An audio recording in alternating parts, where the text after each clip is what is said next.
Derek, thanks so much. I think what makes you guys so intriguing is that you do exactly what you need to do with the roster that you have. A good mix of veteran leadership, but you also have some young guys making their way at the big league level. How proud are you of what you've done so far with that mix? Yeah, I'm extremely proud. Well, first off, I agree. We have the best ballpark in baseball, or the most scenic, so I agree with you there.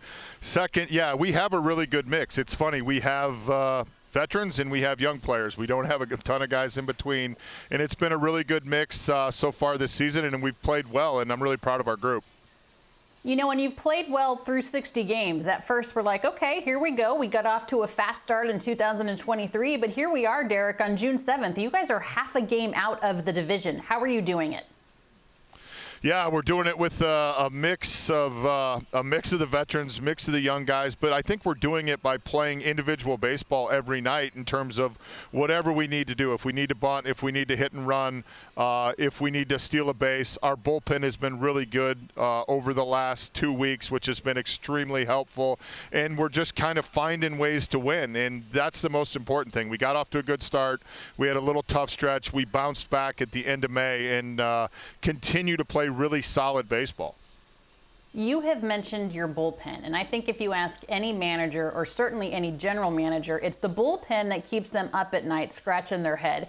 Everybody wants to bolster the pen, but your arms have been tremendous. We don't talk enough about the back end of the bullpen, really, but what has made those arms so successful in your mind? Well, I think the mindset coming into the season of going after people and attacking and staying in attack mode and throwing strikes has been really important for us. And we've seen guys that started the year pitching in the 5th and 6th inning now that are pitching in the 7th and 8th inning in different leverage situations. And then the most important thing is it starts with Bednar.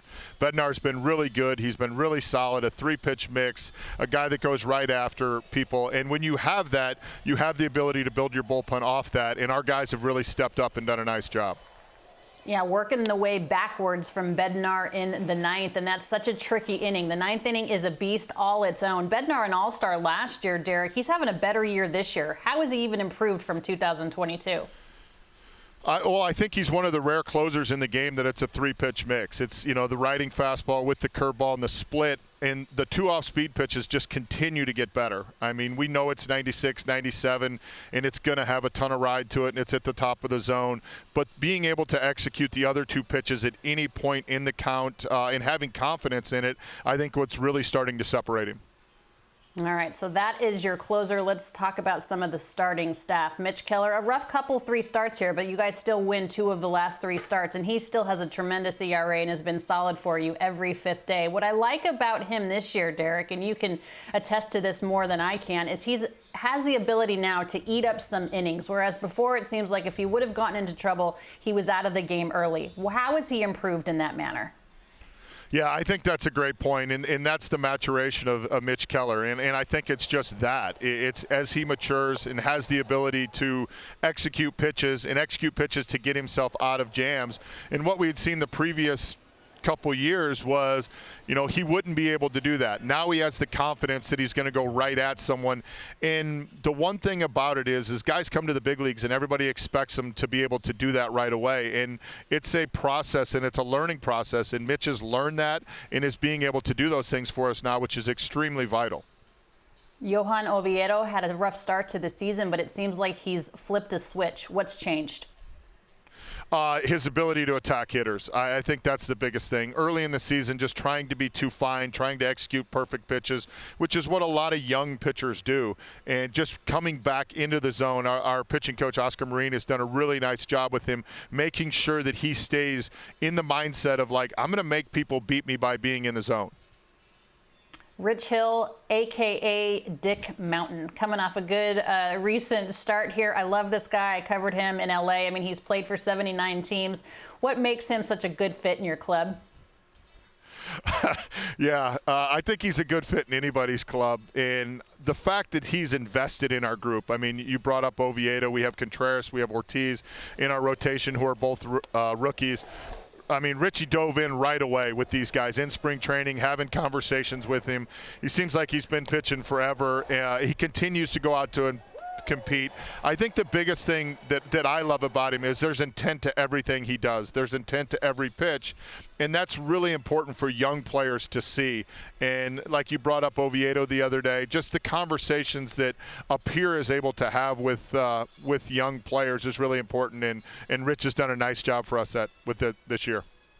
One of the coolest things Rich ever told me, Derek, and perhaps he shared it with your club as well, is that he doesn't have to rise to the occasion. He wants the occasion to rise to him. Another veteran leader in that clubhouse is Andrew McCutchen. 3 hits away from 2,000, 5 home runs away from 300. What's it meant to have him back in a Pirates uniform? Oh, it's so valuable. I mean, not only to our clubhouse, but to the city and to the organization. And I think the biggest thing about it is, Alanna, and we talked about it earlier in the year, is that Kutch wanted to come back. You know, he was in our division the last couple of years with the Brewers. He saw what we're building here. He saw the process and has decided to come back. But the thing that stands out the most is, like you brought that up, he's 3 hits away from 2,000. And when you get to that point, you see a lot of players start to press or do different things. In the last 2 games, I think he's walked 5 times. And what that shows me is he's a team player. He's working counts. He's doing the same things. He's not trying to get to the milestone. He's going to get there, but he's playing winning baseball. And that means a lot and really rubs off in our clubhouse. Yeah, he's very selfless. He's also hitting .316 in his last 21 games. So he's drawing the walks, but he's putting the ball in play as well. Bryan Reynolds embracing that extension, wanted to stay in Pittsburgh. What has he meant to your club as well? He means a ton because he's so steady every day. I mean, we're talking about, our best player who plays the game the right way. He kind of embodies what we think about in Pirates baseball in terms of, running out every baseball, playing good defense. And like you said, I mean, he made a commitment to us. We made a commitment to him, and we're really excited that Bryan Reynolds is going to be a Pirate for a long time. All right. What's the word on O'Neill Cruz?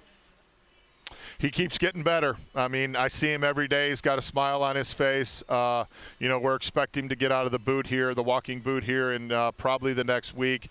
Once we get closer to baseball activities, we will have an idea of how the rehab's going. But as of now, it's right on schedule. But the beautiful thing is I get to see his smiling face walk in my office every day, and that's important for him and his teammates. No question about it. Derek Shelton, you have a club that is in the mix of this NL Central. We love to see it. Good luck today against the Oakland Athletics. We appreciate your time. Thanks for having me on, Alanna.